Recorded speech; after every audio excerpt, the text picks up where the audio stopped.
Ako nakahiga, so I decided that to cut them. Mama!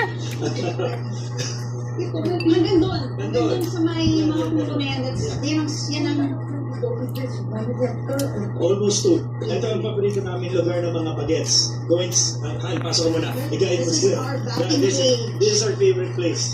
Since I was an athlete before, I played baseball for the national team. So, ito yung paborito namin lugar ng mga bata. Dito kami may pitching machine ako dito.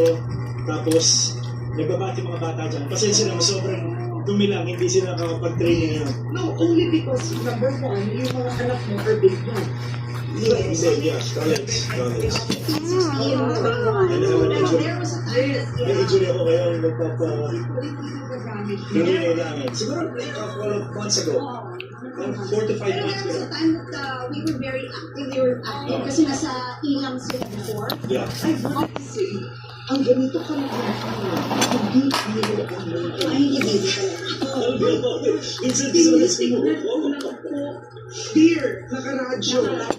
Yan yun. Para tawagan kasi nga po naman kung nandun yung tao na. So, radyo, what? Tumas ang gate. Wait, ang tanong ko, ilan ang tao sa phone? Right now we have two.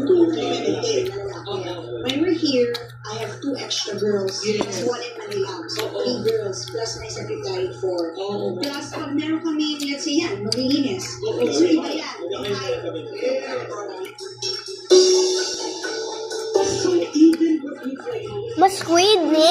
is meron For sports. Because I don't think I will last a day without that in my life. Actually, ganito, look at this. Kasi sila magulit talaga. Your furniture is Yeah. priceless. Ang ganda nito. Ang ganda nito. We're gonna refurbish it. May mga renovation na nangyari. Kaya nga medyo Just 2 rooms kasi we're gonna renovate it. lahat ng mga luma ng mami ko. Yes, mami ko, daddy ko, dito nila lahat. Dito lahat. Tapos siya talaga, nagagawa niya. May mga lumang gamit ito. Tulad ito, sinusubukan ko ano yung pipintura ko pa. They strip off the paint para So, handy man gamit. Pwede. Ang ganda nito, so may may pathway. So, nai-envision niya yan. Ito papunta, puro rambutan. That one is langka. Kumbaga para daw pag